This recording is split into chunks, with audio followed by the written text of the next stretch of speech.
another fine podcast from the FIR Podcast Network. This is For Immediate Release, the podcast for communicators.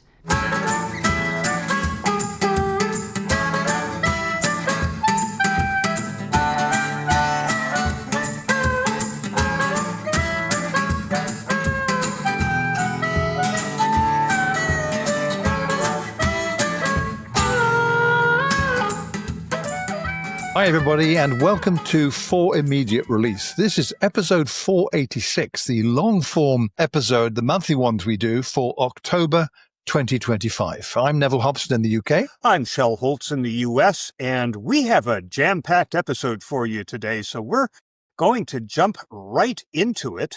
Before we get into anything substantive, though, I do want to ask that if you have any comments to share with us, and we always hope that you do, we have a number of comments to share with you today, please leave them on LinkedIn, where we share our posts, on Facebook, where we share our posts. You could even do this on Threads or not WhatsApp, Blue Sky. That's the one, Blue Sky. Yeah. You can send email to fircomments@gmail.com, attach an audio file. We haven't had one of those in forever. You can record those audio files on our website at firpodcastnetwork.com, and you can always leave your comments right there on the show posts at firpodcastnetwork.com. And we do appreciate your ratings and reviews as well. So let's get started with the rundown of our episodes from the last monthly episode in September till now. Before we do that, though, we had a couple of comments come in for some earlier episodes. You know, I was thinking, geez, these aren't the episodes that we did between the last monthly and now. Then it occurred to me that, hey, it's a podcast. People can listen whenever they want. And apparently that's what Sally Getch did. She said, yes, I am months behind listening to episodes, but I can't believe no one mentioned the public library website as a way to get around paywalls. Contra Costa County Library gives you access to a ton of newspapers and magazines.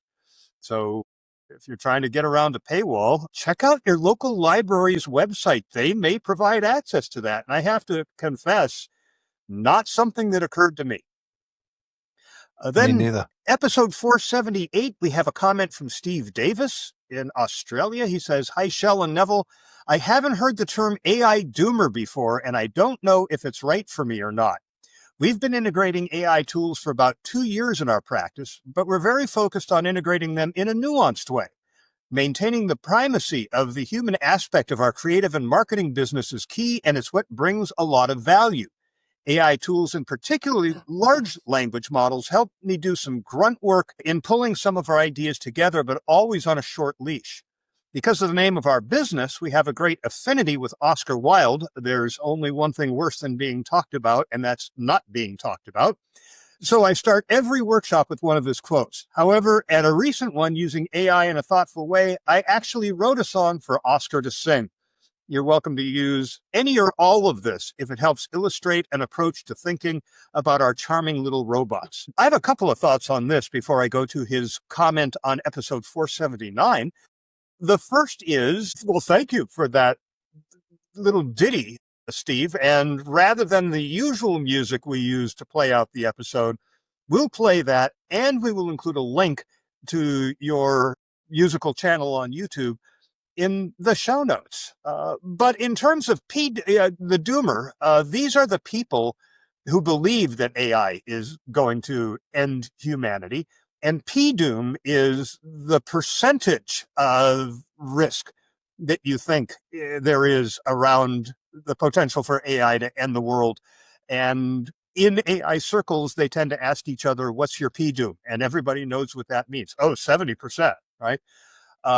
So that's what that means. I don't necessarily subscribe to this concept, although I did listen to a podcast with a guy who's been working in AI since the 1990s, and he has come around to actually believing very strongly that this is a likely scenario. So it's always something worth considering.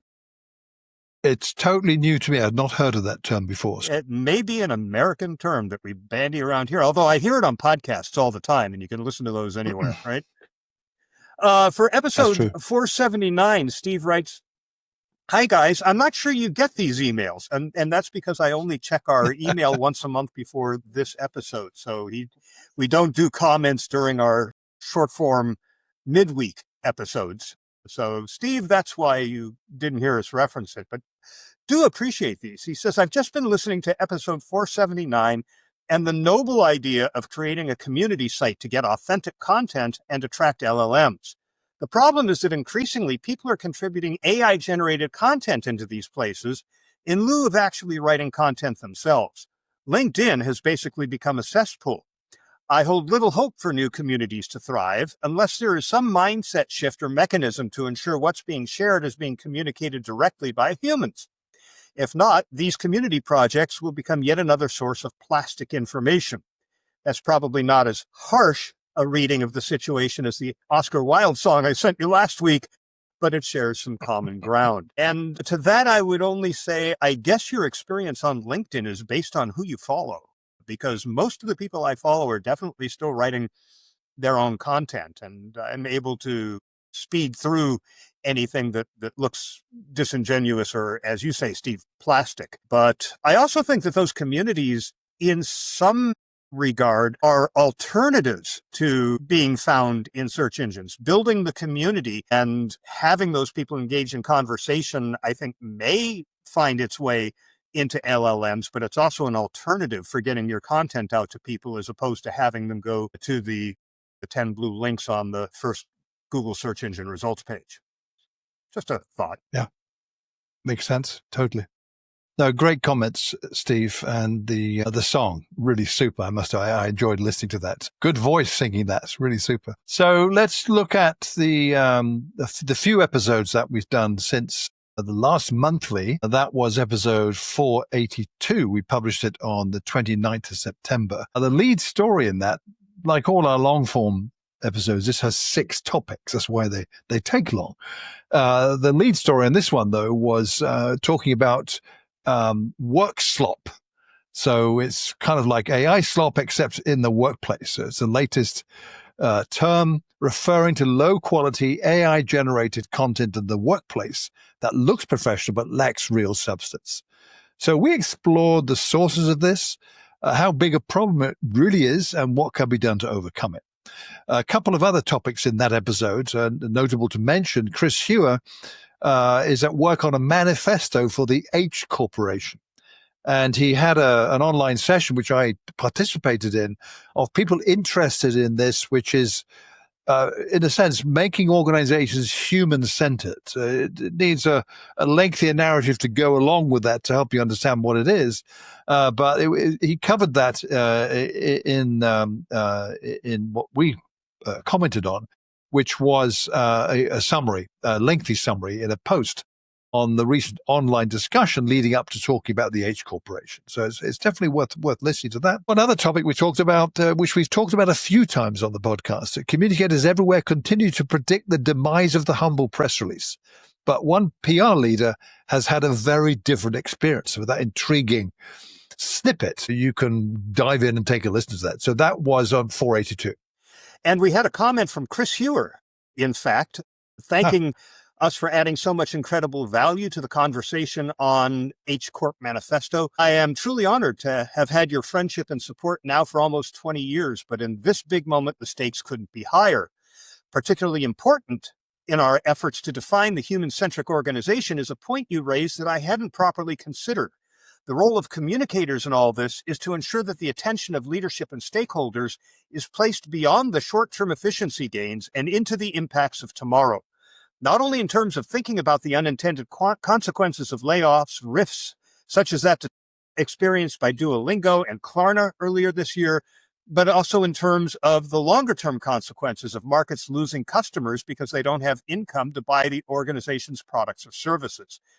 Maybe we can collaborate on a kit for communicators to lead or host some of these conversations internally. We've already created a conversation guide to ethical AI integration stemming from the work Shell and others have done as research fellows of the TeamFlow Institute, which we can use to get started. Neville, you replied to that. You said, thanks. Communicators are ideally positioned to frame these discussions in ways that resonate with both leadership and employees, ensuring the focus isn't limited to today's efficiency gains, but also encompasses the longer-term human and societal impacts. It's about helping organizations see beyond immediate cost savings and recognize the broader consequences of their choices for their people, their markets, and their reputations. That perspective feels more important than ever in shaping how AI is integrated into the workplace. I've forgotten I'd left that comment. Thanks for reading it out. Yeah, that was a good comment from Chris, I must admit. Did you enjoy hearing your words in my voice? Yeah, I think I did. You sounded quite eloquent saying all those things. So thanks very much for that comment, Chris. So moving on to the next episode, 483, published that on October the 9th. This was a very timely one. Again, this is something we're going to talk about a bit later too, the kind of political consequences of political intervention in topical business issues. And this related to President Trump with the Health Secretary, Robert F. Kennedy Jr., declaring that the product of Kenvue, which is the owner of Tylenol these days, that changed hands quite a bit over the years, that this product Tylenol leads to autism in children when taken by mothers during pregnancy. As you probably might expect, the reaction to that almost universally was, don't be stupid. It doesn't do that at all. And I've noticed some of the commentary here in the medical profession was a little more forthright than they have done in the past, to be very deferential to Trump, to not offend him. That was different this time, it seemed to me. So nevertheless, we talked about that, the crisis, made a reference to the big one for them back in the 1980s, where the poison tampering of the products in Chicago that led to a number of deaths, how they recovered from that. Okay, that was then, this is now. But nevertheless, they still did well. As we noted, the stock recovered, it dropped dramatically after one day, thanks largely, we said, to Tylenol's savvy and almost perfect response to the crisis. So that was pretty good. We don't have a comment on that one, so let me move on to 484. This is kind of an interesting one.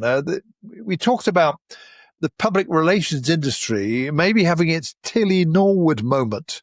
You might remember, it's not front of mind for everyone these days, but Tilly Norwood is a manufactured AI actress who caused quite a kerfuffle when it was unveiled. Uncanny realism was quite extraordinary.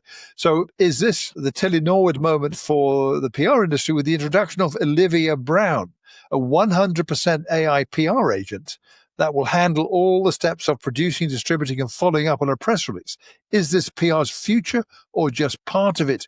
We said. A debate is still going on about that, and I believe we have a comment on this one. We have two. The first from Sally Slater, who says, "This is so fascinating. I had brief aspirations of trying to automate the whole cycle end to end, but chatted with some journalist friends first. They hell-gnawed it real quick. Journalists in particular are sensitive to AI disruption. Their jobs are as much as, if not more, at risk as comms and content writing pros. So they really don't like the idea of dealing with a robot instead of a human," which is interesting because one of the items that I toyed with making one of my reports today says that the research shows, and this is in the US, that journalists are fine with PR people using AI in their pitches and in their relations with them. By and large, it's not 100%, but it's up there. You replied to Sally's comment, Neville, so you get to hear your words in my voice again. That's such an insightful point, Sally. It's easy to frame this as an efficiency debate for communicators, but your comment highlights the other side, the impact on journalists themselves. The erosion of trust isn't only about what we send, but also about who journalists are dealing with. Once they sense that they're talking to a robot instead of a human, the relationship changes entirely. And when that robot is reportedly relentless in its follow-ups, there's really no escape from the machine. And then we had a comment from Andy Green, who said, "I can envisage many digital agencies embracing this to cover what they perceive as the PR dimension to a campaign. These people think in numbers, not stories, and not understanding societal issues." Yeah, it's a big topic.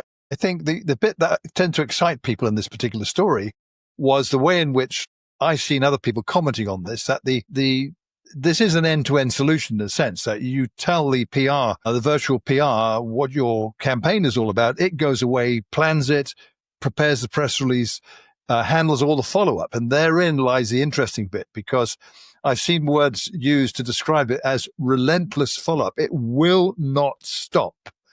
And that's the bit I've seen a number of journalists saying, I got to find a way to ditch this damn thing. And that's not really what they are expecting here. And I can see that offending a lot of people, but is this part of the future? Again, the debate is still ongoing on this. It's a great topic, though, isn't it? It is.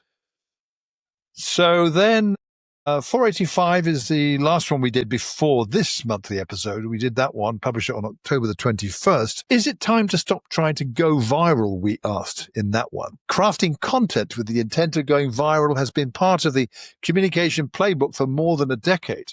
There was never a guaranteed approach to catching this lightning in a bottle, but that didn't stop marketers and PR practitioners from trying. So we said this effort is increasingly futile. We talked about how several marketing influencers have suggested that it's time to move on from the attempt to produce content specifically in the hopes that it will go viral. We talked about, or rather we shared some data points on that and debated whether going viral should remain a communication goal. We disagreed on a number of issues here, but I think we were aligned in the word viral being the kind of confusion point here. Because if we take viral out and talk about just the marketing aspect, where you're trying to achieve an outcome from something that is more than just a viral message. But, we talked about that at some length in this episode. So is it time to stop trying to go viral? We said yes, basically, didn't we? We did. And Katie Howell agreed in a comment. She said, platforms already reward return visits over one-off reach. And the clever brands are catching up. If your brief says go viral, you're chasing a metric that won't help you keep your job. Repeat engagement with the right people is the proper goal. Less glamorous, miles more useful. And another comment from Andy Green, good clarification over strategies, but also need to recognize viral, aka meme-friendly, is at the heart of effective communication. Also, greater recognition of the impact of zeitgeist. Check out Steven Pinker's latest book, When Everyone Knows.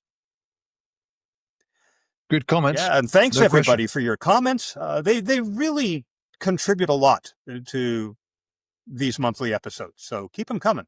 Yeah, we've had discussion that is not part of our kind of rundown list of topics. So it's really good to have this kind of off-the-cuff stuff entering the discussion. And very quickly, I just want to let everyone know that the latest episode of Circle of Fellows is up on the FIR Podcast Network. This is the monthly panel discussion among fellows of the International Association of Business Communicators.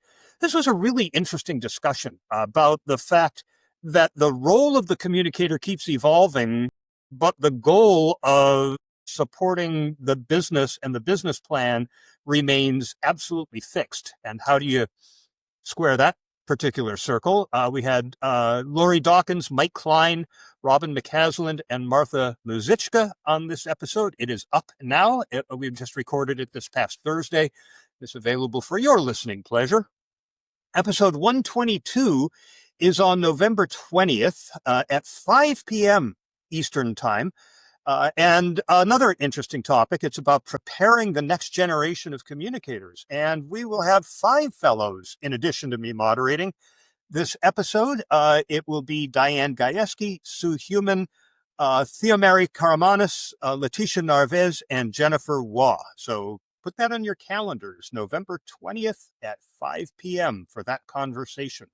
Social media and the attention economy are both changing how we communicate externally and how we engage internally. There's an article I read, it's a really fascinating article, that asks whether marketers should lean into rage bait, the use of content designed to provoke anger and engagement. The second article that I read on this topic, also very fascinating, looks at how social media and consuming it, including contentious posts and rage bait style content, is affecting the mood of people at work, how it's affecting productivity, and how organizations might respond. So something here for those of you who are considering using rage bait in your marketing, and something here for you who deal with internal communications, all about this issue of rage bait. So let's start with the external lens. The piece from Morning Brew via their brand strategy column is titled, "Should Marketers Lean into Rage Bait?" Makes the basic point that in an era where attention is the scarce commodity, brands are increasingly tempted, And some are already experimenting with campaigns designed to provoke outrage. They stir up audience reaction, they polarize conversations, and all of this drives engagement. The article lists examples. Brands like American Eagle, ELF, The Ordinary among them, have been accused of or credited with rage baiting in various forms. The proposition is actually compelling. It does drive clicks, it drives shares and visibility. But the caution coming from the article is just as strong. Not all press is good press. Building exclusion or anger into your brand could carry long-term risks to trust, reputation, employee sentiment, and ultimately consumer loyalty. Now, switch to the internal lens. This is an article from HR Dive. It was titled, How Thirst Traps and Rage Bait Affect Workers on the Clock. It reports on research from the Rutgers School of Management and Labor Relations. Researchers surveyed workers over 2 studies, asking them to reflect on the most salient social media posts they saw that day, how it made them feel, and how productive they were. The results, when people saw fit pics or family posts, they felt more self-assured and engaged, but when they consumed contentious content, politics, rage bait style posts, they felt anxious, withdrawn from coworkers, and less likely to engage productively. The takeaway, content that triggers emotional turbulence may carry hidden organizational costs, from distracted employees, reduced collaboration, maybe even increased attrition. So what should organizational communicators, that would be all of you, do with this convergence? Let me offer 4 action points. First, be intentional about how your external messaging may echo internally.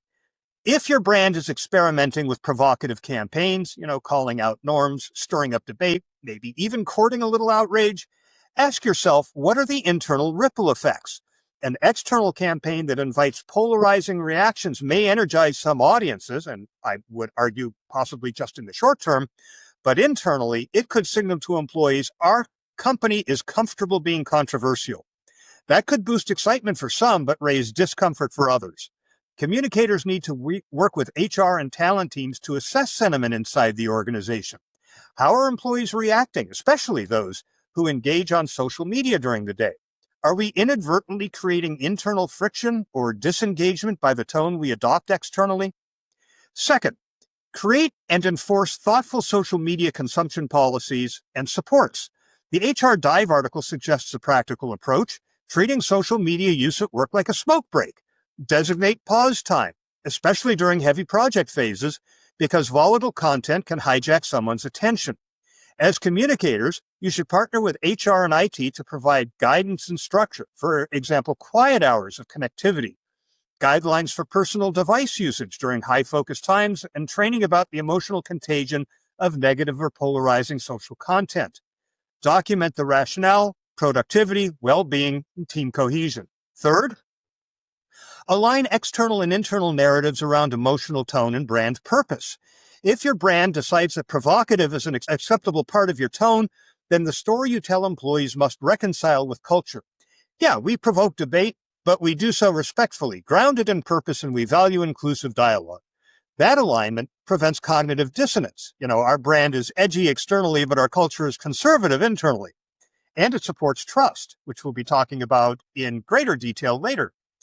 It also gives you a stronger foundation if things go sideways. You're always defining the why behind your tone, and you've prepared employees for what that means. And fourth, monitor, measure, and respond, both externally and internally. Externally, track engagement metrics, brand sentiment, media coverage, social listening signals after campaigns that lean into controversy. Internally, partner with HR to monitor employee sentiment, surveys, pulse checks, be ways to do this, collaboration indicators, retention metrics, maybe productivity signals tied to social media exposure. If a campaign triggers backlash, you should have a response plan. How will you communicate internally? How will you support teams to cope with any fallout? How will you pivot? Look, we're working in a moment of heightened sensitivity. Clearly, socially, culturally, digitally, the attention economy is powerful, but the rule book is not what it used to be. What once was any attention is good attention is not universally true anymore. For external campaigns, building outrage may bring short-term visibility, but without a thoughtful internal strategy, it may undermine employee morale, productivity, and brand trust.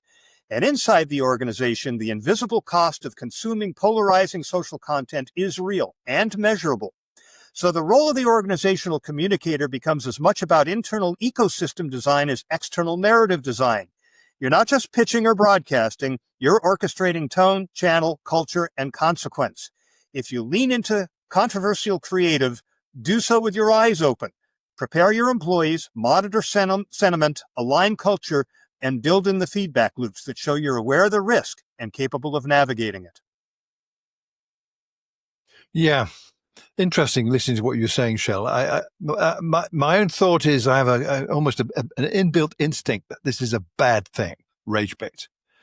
And indeed, reading the Marketing Brew piece you shared, comment from a TikTok creator called Dulma Altan, who posts about business strategy, struck me as probably summarizing the whole thing.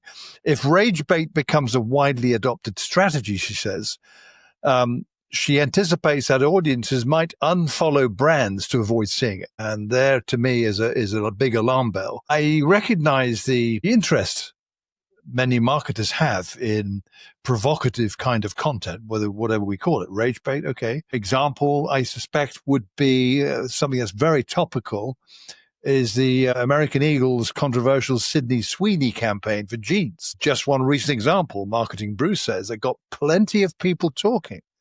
Company execs defended the campaign, which drew backlash over the summer for its reference to genetics. And the chief marketing officer, Craig Brommers, told Marketing Brew that the campaign wasn't designed as intentional rage bait, but instead aimed at sparking a conversation about optimism, confidence, and self-expression. You can spin it any way you want, frankly, but he says so far the company has reported initially positive results. So therefore I could say, okay, basically what you're saying is the end justifies the means then, right? Is that what you're saying? Where you got great results for something that offended and upset a lot of people. Therefore it's okay is what I hear your message.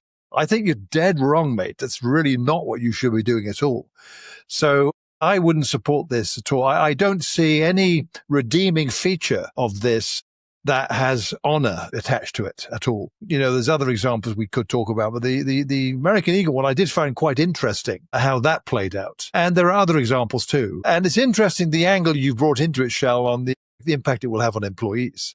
And I often wonder whether marketers don't really take that into account when they do some of these things. So this is not good, in my opinion. Yeah, I agree with you. I don't think marketers consider the impact of any of their campaigns on employees. Employees are not their audience, although employees are, let's face it, expected to reinforce and support the message of marketing. So your employer brand could take a hit unintentionally from something like this.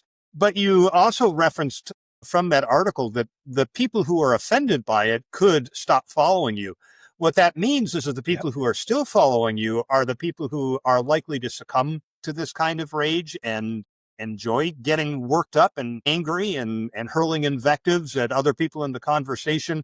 Is that the market you really want for your product or service? So, yeah, I think there are some long-term consequences of engaging in this kind of marketing that you really have to sit back and consider. It's a very strategic approach to, it's a critical thinking approach to taking on this particular type of marketing activity. Yeah. And again, going back to Marketing Brew's article, they had some interesting comments from people they talked to about this. One in particular struck me from Megan Moras, the co-founder and CEO of a creative agency called Full Fat. She commented, quite interesting, if a brand is intent on courting controversy, she pointed to a Doritos campaign from early this year in which the brand implied it might change its signature triangle chip shape into a square. As an exemplary example, the campaign drew some backlash and plenty of online chatter, but all in good fun. That is really nicely done rage bait, if there is such a thing, Morath said. Megan, trust me, there is no such thing as nicely done rage bait. It's faux rage bait. That's what it is. Right. It's nothing serious, said Morath. It's not going to create any emotional or behavioral triggers. So you could do that. Why would you not do that? Or why would you go ahead and do something that seriously offends people risks damage to your brand and your audiences across social channels and elsewhere who kind of drop you and don't talk about you except in negative things. Why would you want to do that? This is good, but let's not call it rage bait, please, no matter how nicely done it was. So that was a good one, Shell. So let's talk about AI. Actually, we haven't talked about AI yet. AI, yeah, we should talk a little bit about AI. Yeah, this is I found this a very interesting one, and it's in the financial services industry. I doubt it's unique to this particular institution, Lloyds Banking Group, but they're doing something that's sending a very public signal about AI starting at the top. The CEO, Charlie Nunn, and the entire executive team are enrolled in a 6-month, 80-hour generative AI program designed with educational technology company Cambridge Spark and University of Cambridge experts, with hundreds of senior leaders also in scope and more than 110 already through the course. Lloyd says that the program blends hands-on sessions, virtual masterclasses, and real-world projects with potential future Gen AI use cases put forward to progress to pilot phase. These include using Gen AI to support market insights, customer relationship management integration for commercial customers, freeing up time for strategic high-value client engagement, and improving overall customer experience and retention. This sits alongside a group-wide scale-up of Microsoft 365 Copilot, so it's not training in a vacuum, but part of a platform commitment and an enterprise change program. Reactions, unsurprisingly, are mixed. Supporters say you cannot lead what you do not understand. Executive fluency creates permission, governance, and budget for real change. Critics call it AI theatre, a costly, slow course in a fast-moving field, and argue a sharp briefing cadence would beat a 6-month syllabus. Both can be true. Literacy without delivery is performative. Delivery without literacy is reckless. If this is more than theatre, we'll see it in KPIs, resolution speed, onboarding time, and frontline productivity, not in slide decks. So glancing at some of the reactions on LinkedIn illustrates all of this. One supportive post on the Business Network said, "I think this is a great move by the bank. The only way to understand and gain the full benefit from AI is a full understanding of the benefits and problems from the top downwards." One commenter said, "Being a little deliberately controversial, I do wonder if some of the staff and directors will return from these courses with a very different view of AI's potential, not just for good, but for harm too." Other comments included, "Empowering leadership with AI literacy is a foundation of sustainable innovation and bold move and sets a strong message internally and to the industry." But another post is more critical, saying that Lloyd's AI training courses are a waste of time and money and a weak attempt at demonstrating that they're staying up to speed on tech developments.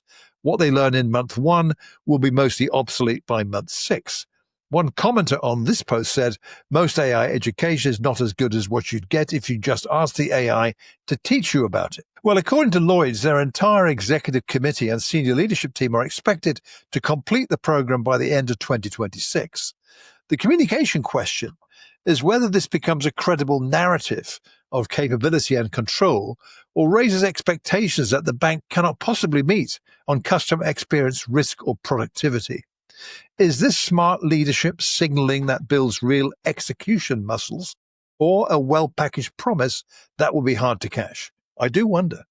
I think this is a great idea. I am 100% behind this. We had the conversation on Circle of Fellows day before yesterday. I remember the theme was that the role of the communicator remains fixed. It is to support organizational objectives and goals. However, the way we do this continues to evolve. And one of the questions that came up was, how do you learn new technologies? When you are a chief communication officer, for example, you're pretty busy. How do you learn new technologies? And one of the answers was, well, reverse mentoring. I don't think reverse mentoring is adequate for AI. The implications for business, for your business, are too huge to rely on a young employee saying, "Oh, here's how I use it. Isn't this cool? Look what you can do." I think you need to understand strategic implications here. I think you need to understand how this is going to affect the way your business is managed, the way the work gets done, the way your organization interacts with customers and other stakeholders. How are things going to change? I think, we've talked about a lot of these implications in previous episodes. The fact that there are going to be job displacements, the fact that entry-level jobs are going to change dramatically. If 75% of the work that an entry-level person does, because it tends to be more grunt work, if that can be done by AI, what does that do to entry-level jobs? You have to have entry-level jobs where your future higher-level employee is going to come from, if not from those entry-level jobs. So there's a lot of thinking that has to be done around this. And what I see in most organizations is training being pushed down to the people who do the work, not the people at the senior level of the organization. They're the ones endorsing training for everyone else.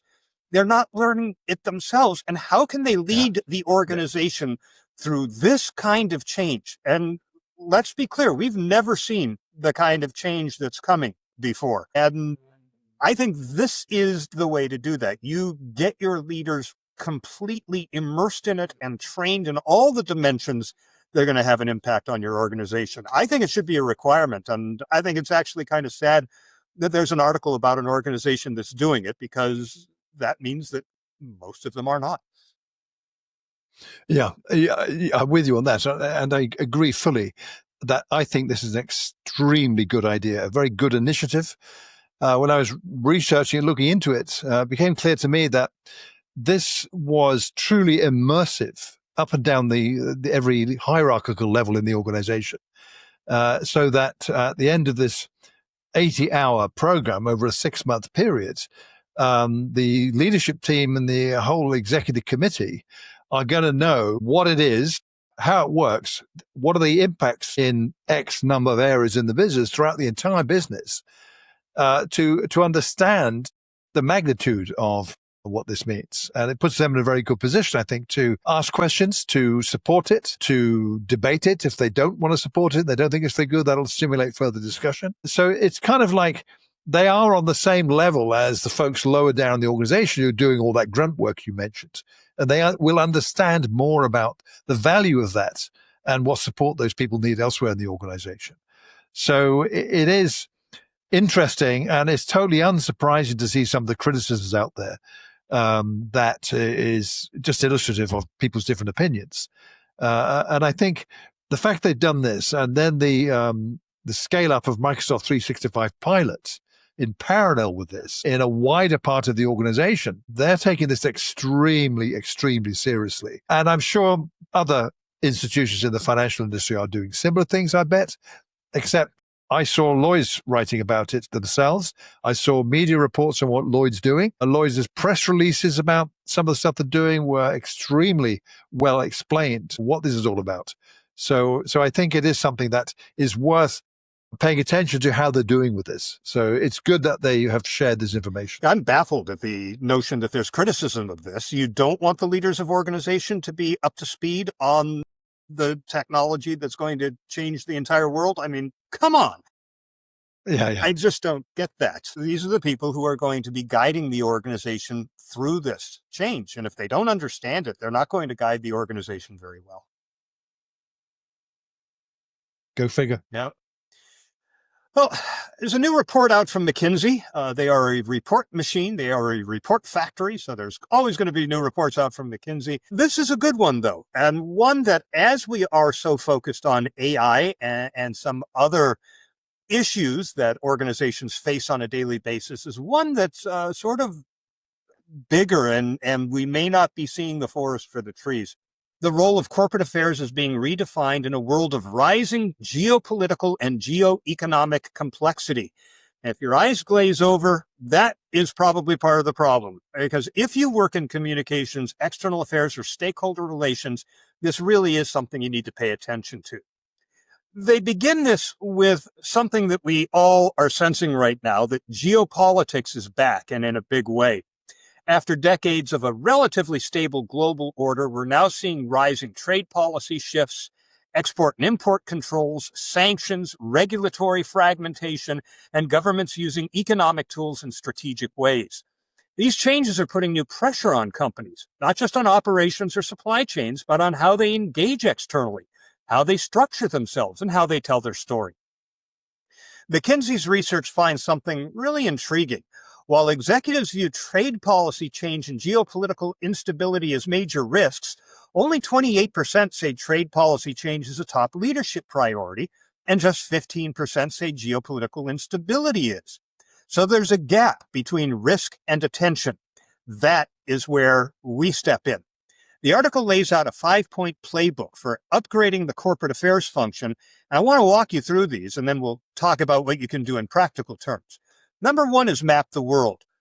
Which geopolitical trends matter for your business? When you're exposed, what the value at stake is, who the key stakeholders are. Many companies don't quantify their exposure. McKinsey says only a small share do rigorous modeling.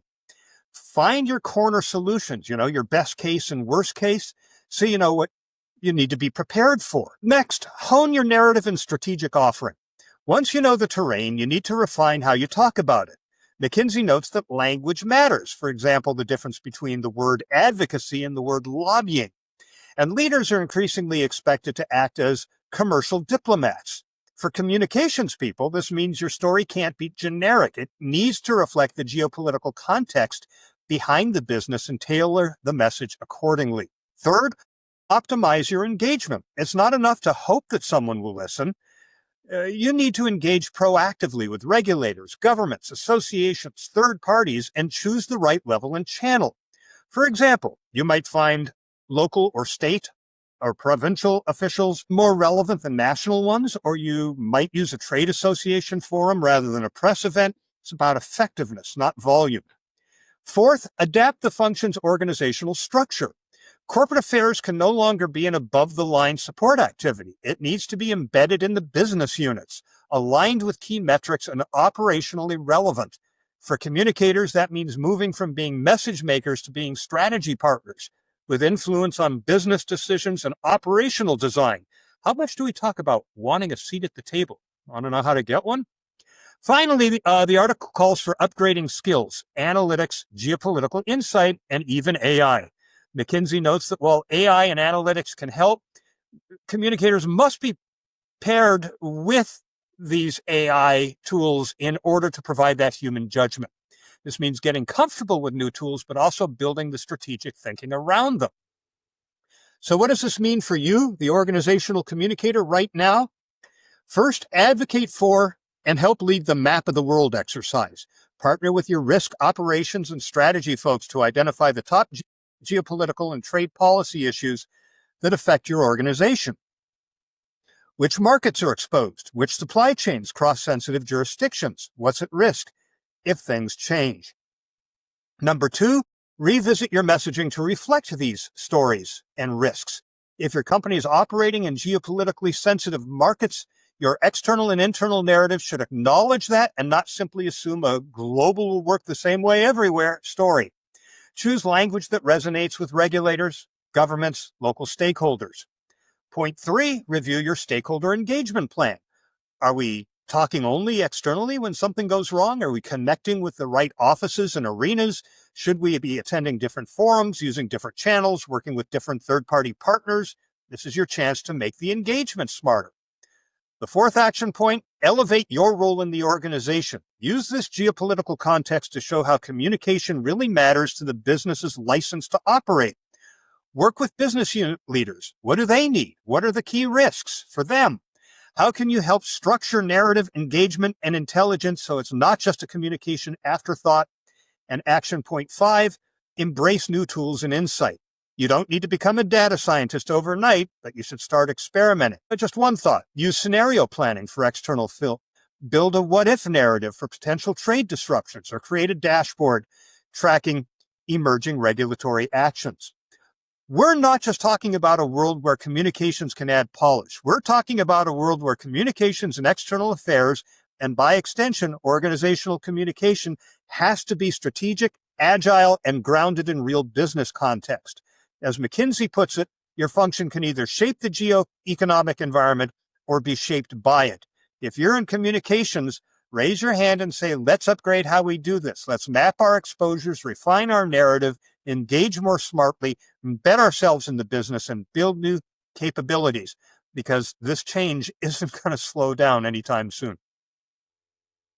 No. That's a very interesting report from McKinsey, I think. You did a pretty good job in summarizing the whole thing and those various steps you mentioned. It's hard to pick a topic that you didn't cover. In fact, you covered them all, but the one that I would definitely reference is the towards the end of the report, where it talked about leveraging AI. It made me think instantly of the Lloyds Bank executive training. So this talks about leading enterprises are creating AI lighthouses. Now, that's a new phrase to me, but I can visualize a lighthouse. I mean, I kind of get where they're going with that. That incorporates analytical, generative, and agentic AI to reimagine their corporate affairs workflows. So, for example, it says an AI agent can automate a communication campaign cycle from setting the requirements to generating content to testing messages to tracking impact. Teams can also use Gen AI to create briefings, combining external sources of insight on stakeholders with internal insight on policy positions and lines to take. The shift is steadily taking hold, says McKinsey. So that's just one example. But that illustrates to me that you need to have the kind of thrust of this overall argument in this story, in this article, made aware within the organization at the senior levels in particular, the whole spectrum that helps them understand why they need to do this. And I wouldn't be surprised if this or some form of this or an element of this is part of what Lloyds Bank is doing in their executive education program that they're running. So, McKinsey quotes Sam Altman, the CEO of OpenAI, the makers of ChatGPT, among other things, has gone so far to predict, wait for it, 95% of what marketers use agencies, strategists, and creative professionals for today will easily, nearly instantly, and at almost no cost, be handled by AI. Now, that brings in another element of these kind of elements that are popping up. I was in a what do you call it? So not a webinar exactly. It was more a Zoom presentation via LinkedIn yesterday on changing the billable hours function in consulting firms from hourly billing through to value-based charging. Now, I didn't hear much new in that session, to be honest, but I keep hearing people talking about this topic now. And there's something I'd written about 2 years ago when I was getting interested in it. How would you do this? I said to myself in a blog post. So I sort of said it to everyone, basically. How would you change your model suddenly, yet recognizing that your clients, who are some of these leading enterprises perhaps, are twigging it quite straightforwardly, very clearly, that, wait a minute, I've hired this person or this firm to work with us, and they're charging us X by the hour, and yet 80% of that time they got an AI doing it. So what am I paying for? So those questions are being asked, and indeed some consultants are asking those. How do I change this before my client asks me to change it? So that's part of the picture. So leveraging AI, to me, is part of that, very much so. Oh, absolutely. And at the speed with which these geopolitical and geoeconomical events are happening and the fallout is happening, we absolutely need to be using the tools that can help us stay on top of it and analyze the data that comes in. So I think the workflow recommendation, not just, gee, how can I help it? How can it help me write a headline or edit a press release? We really need to be looking at the data analytics capabilities and how agents can collect information, analyze it, and then do something with it on our behalf with human guardrails, of course. But I agree with you. If this McKinsey article had come out a couple of months ago, I would say I bet those folks at Lloyd read this, but they've already taken their action by the time this came out, which means that they're even more on top of things than the people reading this and going, hey, I ought to be doing this. Yeah. And I suppose the good thing to mention, to conclude, particularly this 95% thing that Sam Altman talked about, is what McKinsey says, that as AI gathered intelligence, they start to say, however, as AI gathered intelligence becomes increasingly commoditized, teams need to supplement it with direct knowledge of events only humans can provide. So that means you need to reinvent yourself slightly, I would say, maybe more than slightly, to be positioned and perceived and indeed deliver, if you can, precisely on that. So you're part of the, I was going to say the 5%. I mean, it's not quite like that, but you're someone with direct knowledge of events only the human can provide. So you will leverage AI to support you in delivering whatever it is you're delivering to your client or your employer as part of this big picture of what you need to do in this new geopolitical era. So it's no small feat, this. If you're not thinking about it, and these kind of warnings people talk about all the time, but it must be clear, I think, to most people. You get a sense of momentum is really building in this. We keep seeing articles and opinion pieces, reports, you name it, almost daily on this about AI, that about AI, along with the critics as well. So it's a rather muddy picture to understand. So who should I pay attention to with all this? But it's relentless. It's coming at us left, right, and center. So we need to be on top of that. Communicators are well placed to help their company employer navigate this. Yeah, there have been a couple of posts lately. There was one from Chris Penn yesterday talking about how you I saw that. can't opt out of AI anymore because of the AI browsers now that all of the browser providers are baking into it. But I also see a lot of posts on LinkedIn, several every day, from marketers and communicators saying, oh, AI is never going to take our jobs because of this human requirement and that human requirement. They're trying to make themselves feel better, and they should be doing exactly what you just said, reinventing themselves. Yeah, it's an essential thing to do now, and you need to get on top of that. Greetings, Shell Neville and FR listeners all around the world. It's Dan York coming at you from Shelburne, Vermont, recording this on a Saturday when I'm going to be heading into an event called the Vermont Tech Jam that has all sorts of different local vendors and nonprofits and others. And I'll be there staffing a booth for the volunteer organization called the Information Technology Disaster Resource Center, or more simply, ITDRC. ITDRC is an organization that's been around since 2008, and it deploys teams of volunteers into communities that are in crisis, that have had disasters, and it works to restore connectivity. So whether it's hurricanes, floods, tornadoes, wildfires, anything like that, people go in and teams go in and help set up connectivity, set up hotspots, bring in a trailer full of charging stations and things. They try to bring connectivity back. If you're interested and you're in the U.S., go to itdrc.org and you can learn more and learn about volunteering. You don't have to be a super techie. There's lots of other roles if you don't have a tech background as well. But that's not what I want to talk about this month. There's two things. First, just a little plug for my little favorite corner of the online world, the Fediverse and Mastodon and everything else.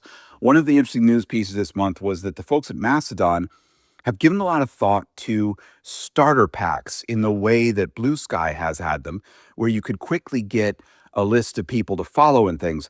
But of course, in the Mastodon way, they're doing it much more thoughtfully, or looking at it. It's still in development to look at how could you have a starter pack where you give consent to be included. One of the challenges some people found with Blue Sky starter packs was that they might be included in the starter pack, but they had no way of removing themselves if they didn't want to be part of that starter pack or something that was there.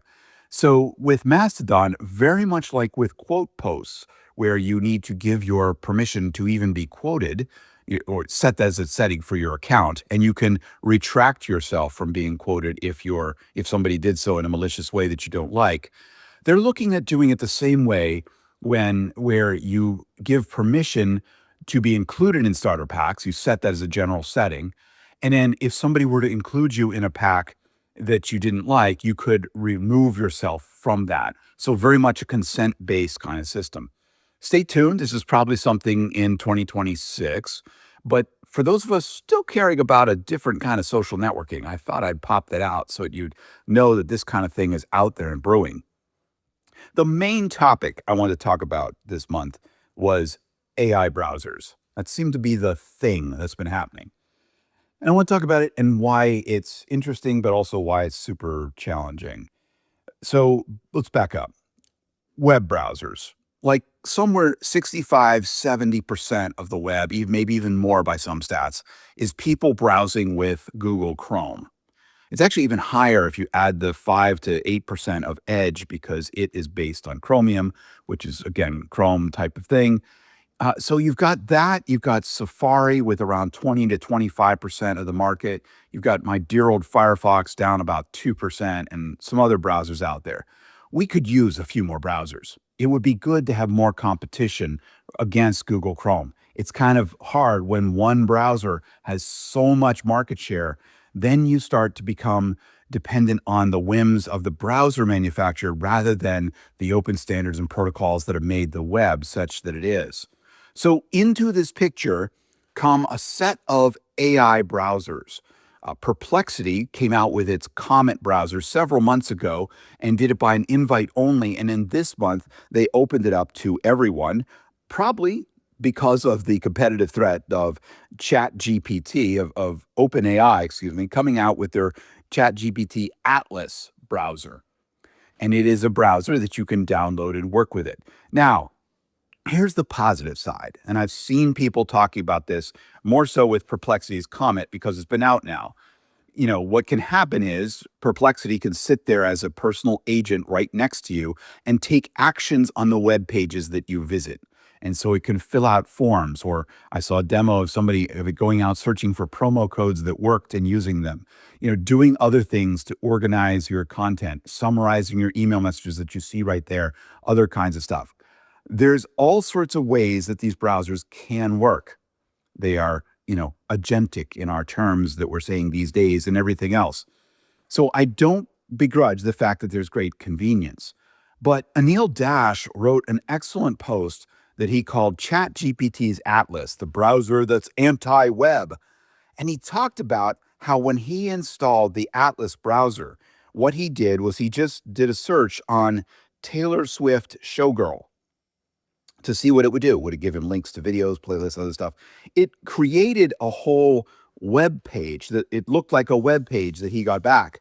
But the thing was, it wasn't a web page, right? It was just the response out of ChatGPT. And actually, as he says, nowhere in there did it actually have a link to Taylor Swift's website or anything like that. You would have no idea of what's there. So this is one of my concerns, is that the browsers, and now I have to caveat, I have not personally installed Atlas yet. I'm not sure if I want to. I probably will on some machine just to experiment more. But the fact that it presents itself as a web browser, but then when you search and do things, it kicks back a page that is a ChatGPT response. It's presenting it as if it's the web, but it's not. It's the creation of ChatGPT with whatever, issues, whatever sources it may pull on, whether they're even up to date, whether they're hallucinated, whatever else. It creates something that is not actually the web. So you're sort of creating a mediated web that is seen by that browser. I have far larger concerns, actually, because Perplexity's CEO is very clear about this. Everything you do in Comet is tracked. Everything, so that it can give you personalized ads, so it can improve your experience, everything. But you're feeding that right back into Perplexity's AI's training data. Similarly with ChatGPT's Atlas, it's going to go and do that and just, it'll build a history. It'll go and make it better for you in some ways. But at the price of all of your information will be tracked, will be shown, will be fed into the LLM. And this is where there's a security concern for me, because either of these browsers have access to whatever you're seeing. Now, you may notice that some sites are blocking ChatGPT and other AI bots. Well, this is a way around it, because if you get the humans to go into the sites in the browser interface, then the AI LLM can be able to suck up all that information. So it could suck up all of your personal email or your email or corporate sites, all of that. You are giving it access to more information that it did not have access to before, and sucking that all up into OpenAI's training data or Perplexity's training data and everything else. So from a security point of view, you're just helping feed these ginormous things. And maybe you want to, right? But this is something to be thinking about. So I would be curious from listeners, maybe even Michelle and Neville, what your thoughts are about these AI browsers. Are you going to start using them? If you are, what have you found useful? Or are you concerned? I want more browsers, but maybe not this kind of browser. That's all for me. You can find more of my writing and audio at danyork.me. Thanks for listening. Back to you, Michelle and Neville. Bye for now. Thanks, Dan. I'm sure that was a great report. Neither of us have had an opportunity to listen to it yet. We'll do that later, but the reports are always great, so I can't imagine this one's any different. No, I'm sure it isn't. Thanks, Dan. It's good to have them. So this next topic is an intriguing one, I think. We're going to take a look at a report by Provoke Media that editors of the magazine, plus invited experts they brought in, weighed in on corporate communication crises involving 14.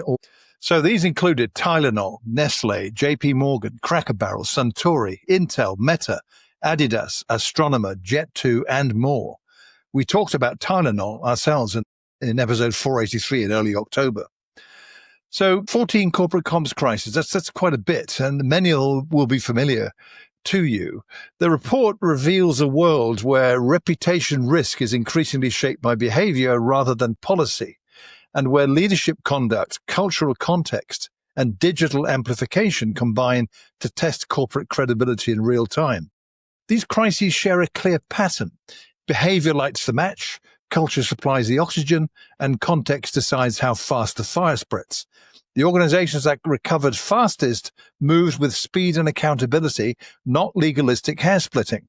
They put people first, sought credible third-party validation, and treated employees as a primary audience. Where leaders delayed, defended on technicalities, or ignored the cultural moment, issues lingered and reputations bled. We can't discuss each of the 14 in detail, as there just isn't enough time. What we can do, I'm sorry, we would have been here till 10 o'clock tonight probably, Shell. I mean, it would have been too long. What we can do, though, is consider 3 of them to see what happened and what we can learn. And there's a link in the show notes to Provoke's detailed report. So what we're going to do is I'm going to outline the 3 one by one, and in between, Shell and I will have a chat about each particular case as we go along. So we'll start with Nestle, where the CEO's secret affair tested the corporate compass. Mild way of putting it, I think. An undisclosed relationship between CEO Laurent Fricks and a senior employee surfaced, a clear breach of the world's largest food company's code of conduct. It raised questions about power imbalance, conflicts of interest, and disclosure standards. The issue quickly moved from private conduct to public governance, forcing the board to weigh privacy against policy and to show whether values apply when they are inconvenient. Fricks resigned roughly a year into the role.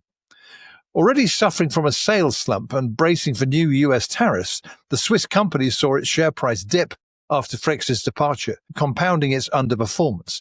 Investors, having seen 2 CEOs exit within a year and a 1/3 drop in the share price over 5 years, were not impressed. I think that's putting it mildly, Shell, to be honest. But what do you think of this undisclosed relationship between CEOs and relationships with senior, or maybe not so senior, in some case, employees? Seems to be, dare I say it, almost a common occurrence from what you read these days. But the consequences, certainly in the case of Nestle, of this crisis were quite serious.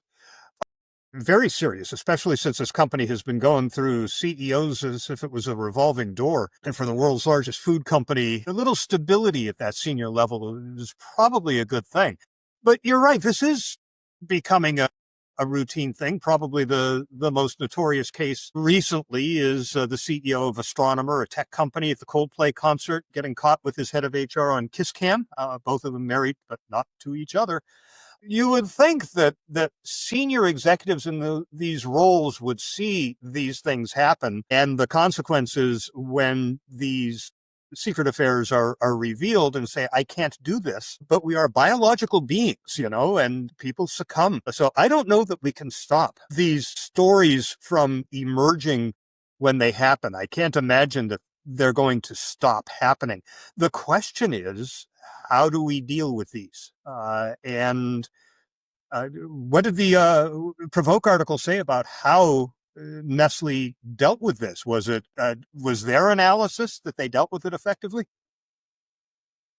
Well, there's various comments about that. I was looking at the article because it's quite lengthy. They moved quickly about appointing a new CEO for continuity, much more than any comment they made about passing judgment on the behavior of the CEO on his romance, and more about how his lack of transparency and poor judgment reflect on Nestle, given that as CEO, he's the moral compass of the organization.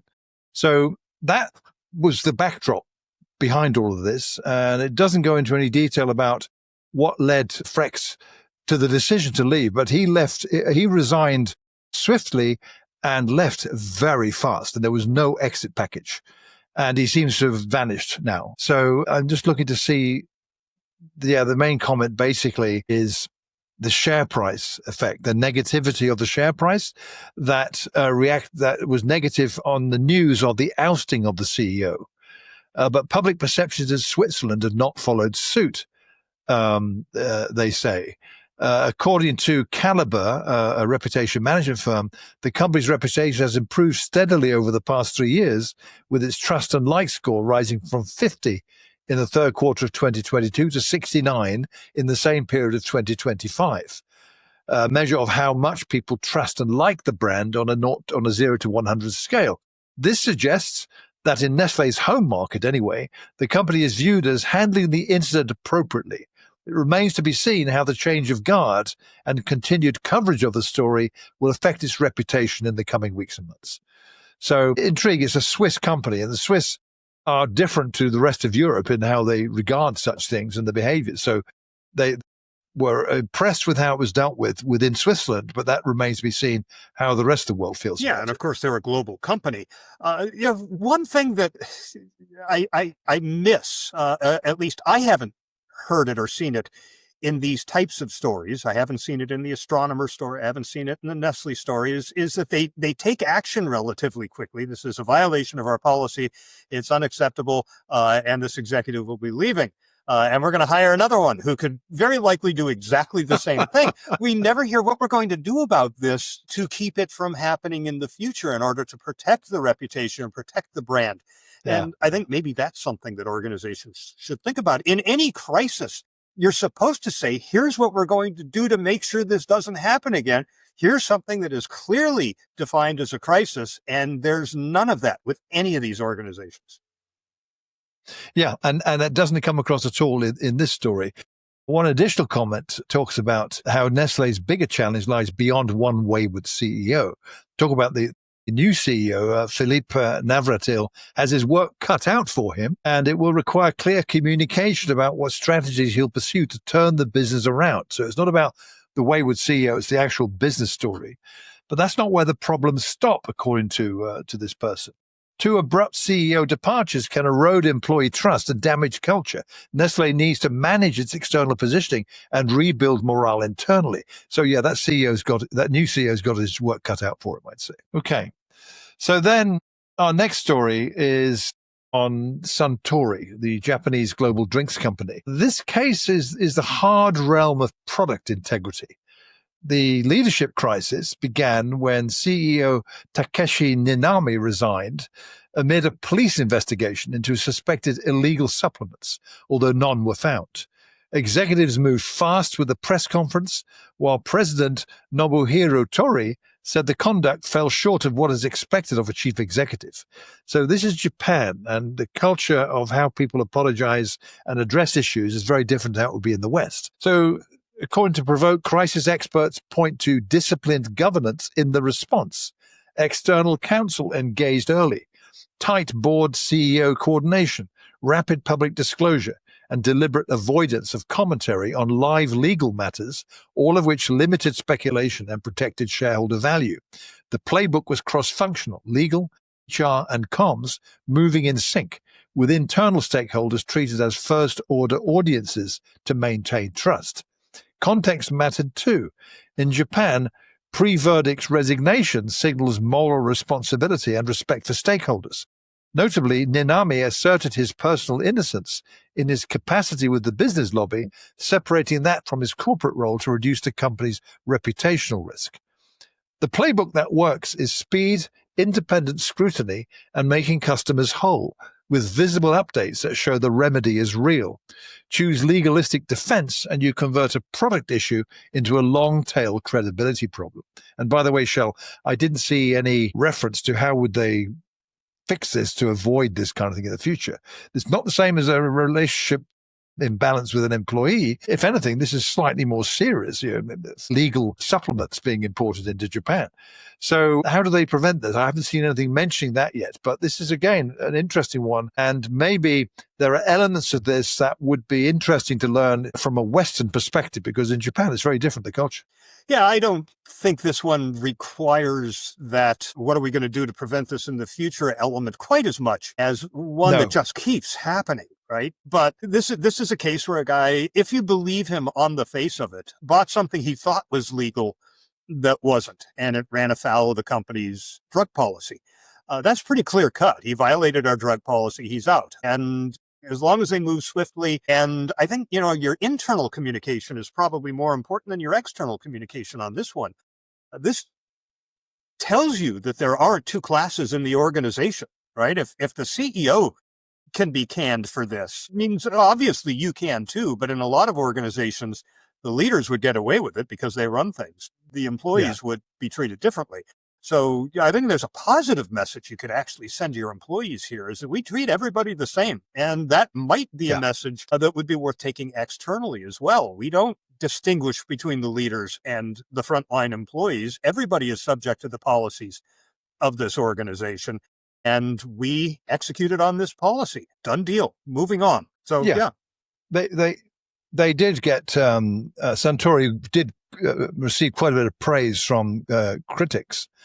One person, Caroline Scheuer, the founding director of the PR group in Australia, said that Suntory's handling of the incident demonstrated strong governance discipline and execution of its crisis playbook. The immediate use of external legal counsel, board CEO coordination, and quick public disclosure helped limit speculation and protect shareholder value. Its speed and clarity of communications reinforced accountability and transparency. The company avoided commenting on ongoing legal proceedings, avoiding further risk. And in the case of the employees, this was quite interesting too, that she said Ninami's resignation highlights how leadership integrity issues can quickly spiral into company-wide reputation risks. A leader's personal conduct impacts corporate trust, making it a governance and communication priority. Boards and corporate affairs leaders must actively anticipate this risk and be prepared to address it. So that's part of that overall picture, which clearly, according to the critics, they praised how they dealt with it and the speed with which they did it and the transparency under which they did it too. Yeah, and both of these cases are cases of personal behavior affecting the organization. Yeah. In this case, I think there was an extra dimension to it because of this particular individual status. He was a former advisor to prime ministers before he took this job. He was Japan's corporate face at the Davos World Economic Forum. He is a very prominent and very well-known figure in global business world, and this probably shook a lot of people. But at the end of the day, he took drugs that he wasn't supposed to, so he's out. And I think there's a positive message that you can share with that. Yeah, he did consistently talk about he believed that he was doing nothing wrong at all. He had the right to do this. That's what he's been saying. I've not seen anyone saying, yes, you're right. No one's agreeing with that. He's not getting criticism either, but the consequences are still there. I think his message should have been, I truly, honestly believe these were legal. I should have checked more thoroughly before I purchased these. I am going to be doing that in the future, and I regret my behavior. So easy enough. There you go. So that's a good advice there, I think. So the final look is at a case that's in the US. Certainly you're very familiar with this. I know you are, Shell, the ABC Jimmy Kimmel crisis. It's a case study in how political intimidation collides with stakeholder power.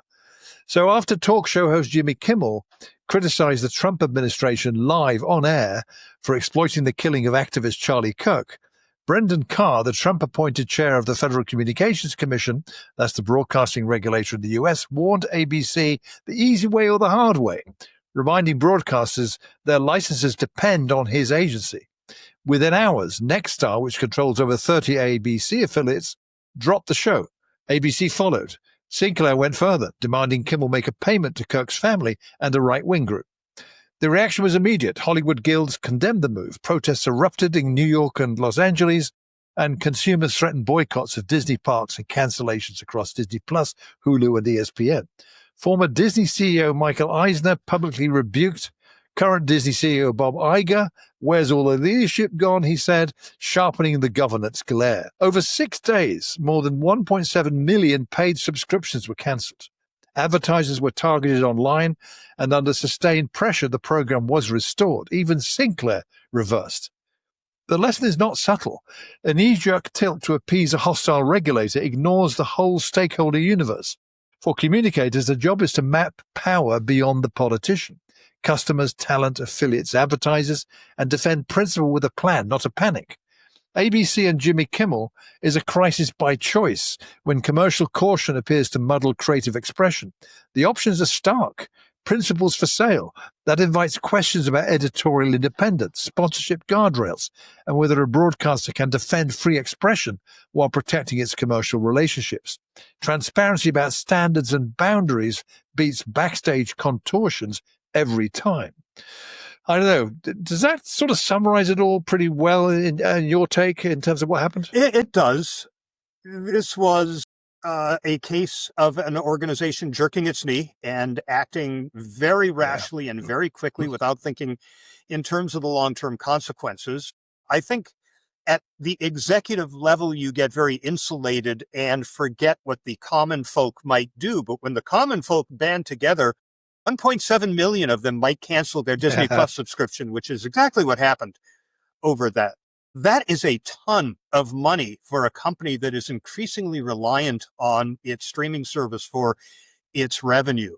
So I think that may have been part of the calculus in bringing the show back as quickly as they did. And his opening monologue, which I watched on YouTube, I thought he handled very deftly without kowtowing. He did apologize for anybody who was offended, but he didn't make the apology that some people wanted him to make. I heard, and I don't know if this is accurate, but I heard that Bob Iger, the CEO of Disney, was contacted relentlessly by A-listers in Hollywood telling him this was bad, you shouldn't do this, and that factored considerably into the decision to bring Kimmel back, which, frankly, pissed off Trump and his base. But he's still there. And frankly, his viewership has gone up considerably as a result of this.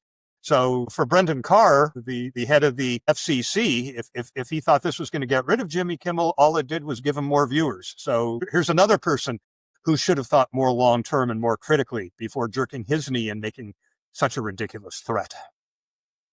Yeah. So the final comment to add to this is from Provoke's article, where they quote what a crisis communications pro unnamed, who in fact asked not to be identified, saying this is about the cancellation. We saw that real people still have the power to influence corporate decisions. It was a reminder to communication professionals that they need to remind CEOs that they have to take the whole stakeholder universe into account when they make these decisions. You said something similar, I think. Yes. So what do I pay? So I think I pay $20 a month for a Disney Plus subscription. I mean, they've got Marvel, they've got Star Wars, they've got National Geographic, and several other properties. Now they're folding Hulu into Disney Plus and ESPN. So, for $20, that's a bargain. And 1.7 million people said, I'm not going to pay my $20 a month, my $240 a year. Multiply 1.7 million by 240. That's a chunk of change that they can't afford to lose. So that is power. And when consumers decide they're going to wield that power, they definitely can have that kind of influence. Yeah, you're right. I also subscribe to Disney Plus. I don't pay $20 equivalent. I pay £9, which is about $11, I suppose. Doesn't give me ESPN, Hulu. It gives me Hulu and a lot of stuff there. It is good. It's probably, I would say after Netflix, it's the one I watch the most, more than any other. So, okay, so 3 crises we've looked at of the 14 Provoke discussed. I would say across all of these crises, the lesson's consistent. Behavior creates the crisis. Values-aligned action resolves it. Is it that simple? It seems so to me. Read the room, act at the speed of trust, and rebuild with proof. Note that phrase, by the way, act at the speed of trust. Rebuild with proof, independent reviews, measurable fixes, and ongoing debates. Anything finally you want to add to this topic? No, we're going to move right into the next topic because it talks about trust velocity. So it is a perfect segue. But let's get into it. Unless you want to talk about what other streaming services we like. We have entered a new era in how trust works, not just for tech companies, but every kind of organization. In the past, trust was something you built slowly and managed over the time. If you lost some during a crisis like those we just talked about, you worked to rebuild it. Today, trust moves at the speed of attention. It can surge or collapse in a day, especially when people see a gap between what your organization says and what it does. Gee, we ought to maybe call that the say-do gap. That's the essence of a new concept in reputation analytics. It is called trust velocity, the rate at which confidence in your organization rises or falls based on how closely your promises match your proof. Traditional reputation monitoring focuses on sentiment, whether audiences sound positive or negative, but sentiment can stay flat while risk is growing quietly in the background. For example, imagine your company saying, "We're committed to sustainability," while social posts start showing waste problems in your supply chain, or community leaders call out a lack of local follow-through. Public tone might still sound neutral until suddenly it doesn't. Trust velocity picks up that tension early. It doesn't just matter tone, it measures friction between words and evidence. And this idea aligns with what Edelman calls a trust inflection point in his 5 AI trust imperative, a report that, while focused on AI, really applies to every business. Edelman found that people's patience for vague or unverifiable claims of any kind has run out. The takeaway for communicators couldn't be clearer. You can't just say, "We're responsible, we care about people," or "we act ethically." You have to show how. That means documenting your practices, explaining how decisions are made, and being transparent about oversight. If there are limits or shortcomings, own them. If you're learning, show what you're doing to improve. And if a program or policy is falling short, pause it, fix it, and communicate the fix. Because today, responsibility without receipts is a reputation risk.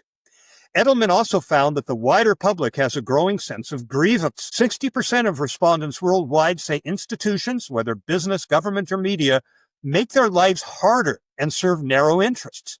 When that's the baseline, 60%, that's a staggering number. Trust isn't a given. It has to be earned through consistent, visible follow-through. Now, the Pew Research Center adds another layer to this conversation. Their new global study on trust in AI regulation shows very different confidence levels by region. It says a majority of people in Europe trust the EU to handle oversight, but in the US, trust is split down the middle and far lower in many other parts of the world. And I have to throw in a caveat here. I'm not sure if the survey that was conducted by the Pew Research was just the countries of the EU or the broader European community of nations. So when they talk about trusting the EU to handle oversight, I don't know if it's only people in EU countries. That wasn't listed in that report. But this nevertheless has implications far beyond AI companies. It's a signal that regulatory trust itself is fragmented. In some places, people believe in strong oversight. In others, they assume institutions can't be trusted to keep companies accountable. So if you communicate globally, your trust narrative has to flex. In Europe and similar markets, emphasize alignment with recognized standards, transparency, independent audits, compliance with oversight frameworks. In the US, audiences tend to want proof, not promises, clear evidence, measurable safeguards, and third-party validation. Whatever the market, the principle is the same. You earn trust not by saying we're compliant, but by showing the data, showing the decisions, and showing the people behind them. So how can communicators put this idea of trust velocity to work right now? Start by defining 5 to 7 promises your organization truly makes. Safety, inclusion, sustainability, innovation, customer care. Then set up 2 lanes for each promise, what we say and what we do. The first lane is the messaging. That would be executive statements, campaigns, internal posts. The second is behavior, metrics, policies, audits, employee feedback, supplier data, customer experience. When those 2 lanes start to diverge, your trust velocity drops. That's your early warning. A simple way to track this is with what some organizations call an integrity board. 1 slide per promise. What we said, what happened, is trust rising, steady, or falling? What's our next move? And when you close the loop, tell people, you said, we did, here's proof. It's a simple but powerful cycle. Listen, measure, act, communicate, repeat. The bigger point is that reputation management today isn't just about messaging, it's about evidence management. Transparency, data, and openness are now communication tools. So if you're thinking about how to strengthen your organization's credibility this quarter, here's a concise way to put it. We measure ourselves by how fast we close the gaps between promise and proof, and we communicate those gaps honestly. That's trust velocity. And in this world where information moves instantly, it may be the single most important measurement of all. Yeah, that's very interesting, particularly the Pew study I found. It's interesting the overall recommendations in this topic. I think the thing that interests me is the governance bit more than anything, so it doesn't backfire. And I'm wondering, I don't see this mentioned in plans that touch on this topic, I suppose. Source of truth list, I like that a lot. Name which data counts as proof. So you don't just bang a report in to back up without specifying what in the report is backing up what you're saying here. I see that a lot, by the way, that, here's this, and then there's an attachment that's a big report without telling you what in it you need to pay attention to. So I think there's food for thought here, Shell, without any doubt. And going on to the Pew one, this to me illustrates the differences in Europe and the US. I'm using the word Europe deliberately to embrace that whole area. But it's the EU, though, the European Union, has a particular, how could you say, approach to trust. So you will hear reports and comments by people in positions of power and authority about how much people trust the EU to look out for the interests of the citizens of the European Union. And that, frankly, gives you an indicator of one reason why the Brits are particularly not keen to be part of an institution like the European Union. We're more of an independent mindset than you see elsewhere in continental Europe. But really interesting, the difference. I guess it's a question, really. Does this illustrate the political divide post-Trump in the US versus Europe, generally speaking? So, for instance, you've got the metric from Pew. Americans are split, 44% trust the government to regulate AI versus 47% who don't. It's almost the opposite of Europe, or in the EU in the case of what Pew is reporting. A median 53% trust the EU to regulate AI effectively. That's quite significantly more than in the United States. So is that the nature of Americans? I think it might well be, Shell, from history, that not trusting a central government so much as they would, their community or whatever it might be. I think you have both in play in this particular instance. I don't think people trust the U.S. government to regulate much of anything. It's very, very slow to respond. It is very, very prone to influence by lobbyists, and it just doesn't catch up with what's going on in the country anywhere near fast enough. But in terms of the Trump administration and AI, their view is all gas, no brake. We need to be on top. We need to be first. Don't stop innovating. Don't stop developing. Stop worrying about the potential risks and win. So if anybody thinks that this administration is going to lead an effort to regulate AI, think again. That regulation is going to happen state by state. California, Governor Newsom has recently signed legislation. He vetoed it last year, and then they watered it down a little, and he signed it, but it still put some guardrails up. This is not the optimum approach, because then AI companies have to develop their products and their services to ensure that they don't run afoul of 50 separate pieces of legislation. Much better if it was done centrally, but it's not going to happen. And I think the people who say, yes, I trust the government to do this, are probably by and large on the right side of and I mean political right, not correct, the political right side of the equation. And they like what this administration does, which is not regulating. They're deregulating right and left. So is there a great deal of trust that the U.S. government is going to regulate AI? No, absolutely not. They're not going to. That's our landscape then, in that case.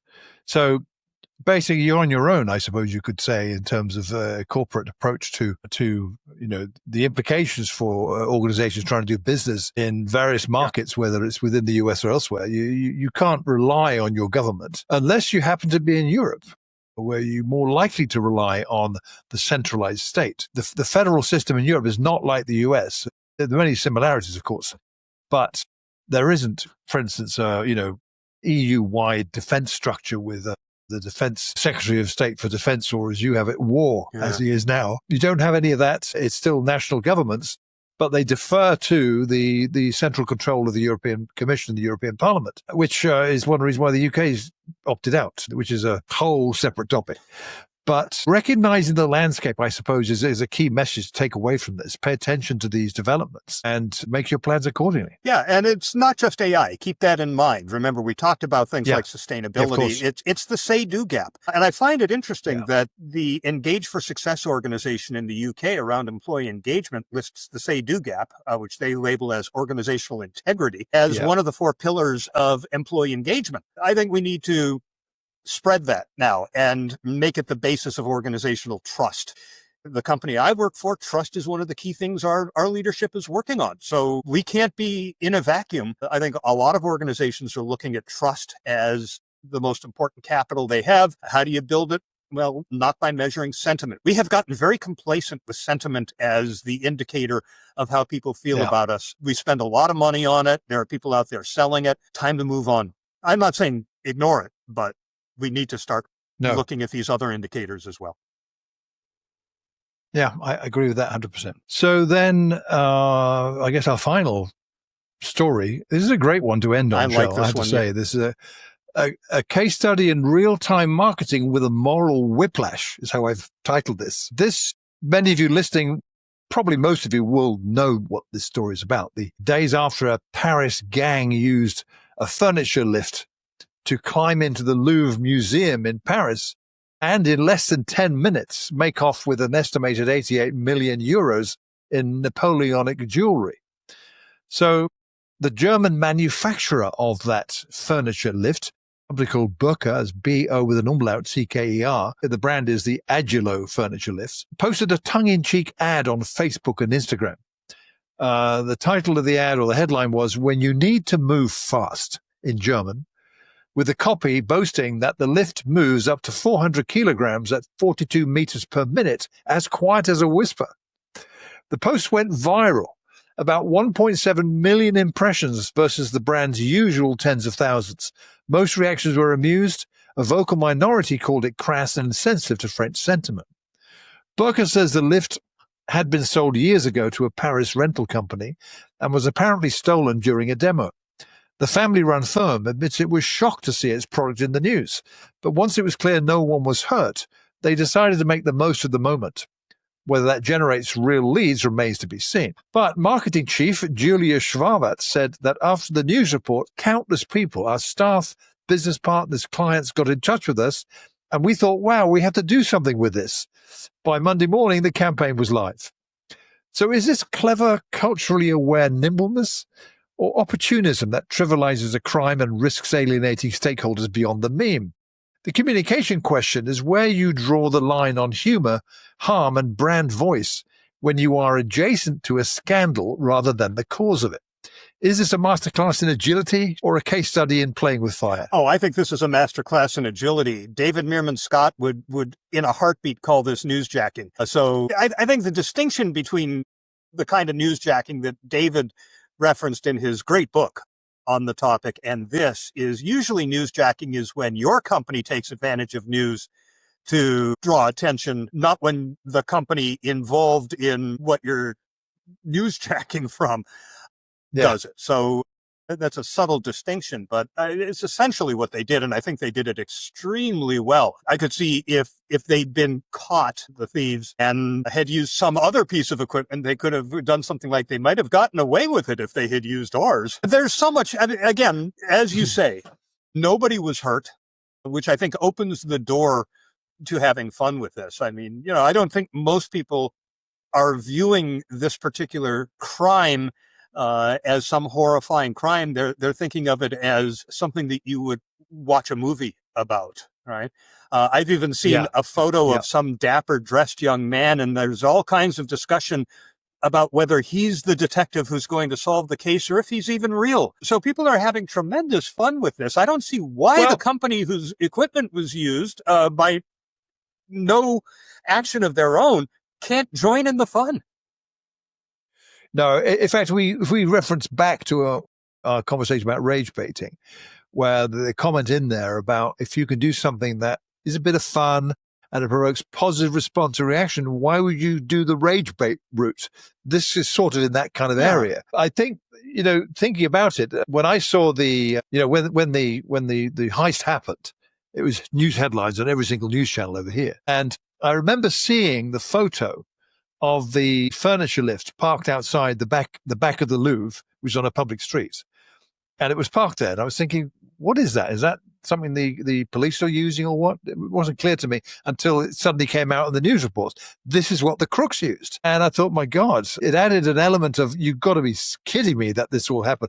Where's Inspector Clouseau? Let's get him on the phone. And I saw loads of people posting that on Facebook, on Threads, you name it, call Inspector Clouseau. And so it had that humorous element to it, which I think is exactly on target in this context of what happened. No one was hurt. There are elements of high amusement and comedy even to this. I mean, the crooks, it was actually 7 minutes they escaped. They came down the lift, and of course, at the velocity that it does it at 42 meters per minute, they were down in no short order. They had motorbikes parked there that they all jumped on and sped off. One of the crooks dropped one of the objects that they'd stolen from the museum, which was a necklace or a crown. I can't remember what. It was one of Napoleon's prized possessions. So got that element into it. They weren't perfect, these guys, but they got away, and no one knows where they are or who they are even. Quite extraordinary. It really is. And even the media is having fun with it. I think it was CNN, it might have been the New York Times. They interviewed a bunch of thieves for their opinion on this. And the consensus had to be an inside job. So, who's not having fun with the Louvre's not having fun with this. And the French police and the French government aren't having fun with this. Pretty much everybody else is. I think there's some serious elements emerged, as I've heard and seen on the TV and in the press. For instance, the back of the building, this is one area where they had no CCTV cameras. I mean, that's a fail. That's a real fail. That is, The crooks knew that. Yep. So, again, inside job, right? Anyway. But yeah, I think this is a reason to go get David's book and read it and figure out what you need to do to be on top of these things so that you can take advantage of an opportunity when it arises. So what's the title of David's book? Newsjacking. Oh, yep. That one. Perfect. It's very good. Yeah. Okay. My favorite story out of that was about the London Fire Brigade. I don't remember exactly what the story was, but they ended up taking advantage of the story as a way to recruit women into the fire brigade. I don't remember what precipitated it, but they jumped on that story in order to offer this opportunity, and they got good results out of it. So read the book. You'll get that story. And that'll take us to the end of this episode of For Immediate Release, episode number 486 for October 2025. Our next episode will drop on Monday, November 17th. I know that's earlier than usual, but Thanksgiving is coming in the U.S., and I'll be tied up that weekend, and I'll be tied up the weekend before. I'm going to go down to San Diego and visit my daughter and my granddaughter. So we're going to record in the middle of the month. So look for us on November 17th. And remember to stick around for a minute and listen to that song because it's pretty entertaining. And that will be a 30 for this episode of For Immediate Release. How delightful to write Shakespeare without raising any sweat, or to send 1,000 emails while you're still in bed. Our charming little robots, they're here to make our day. They don't want your deep suspicions getting in the way. Those people who you work with, who bring tuna for their lunch, you can live your life without them, surrounded by your AI bunch. You need hardly lift a finger, your wish is their command. You can let your daydreams linger while your robot lends a hand. Don't bother with a roadmap, your GPS will do. Don't bother with your emails, let Claude pretend it's you. Don't bother with creative, you only need to prompt. Just be an AI native, say goodbye to being swamped.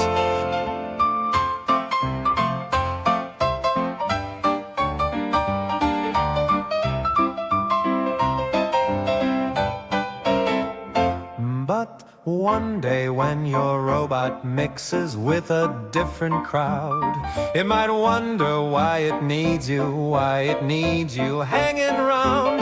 It might take your clients with it as it locks you from the cloud. Then you'll find yourself unwanted with no means to get around. So enjoy your AI servants, give them a little rope, but play your role of human or slide down the slippery slope. For when the chips are counted and the final whistle's blown, the game's still played by people. Don't let robots steal your throne. Remember, as you're waltzing through this machine age dance, don't go all in with robots, give humanity a chance.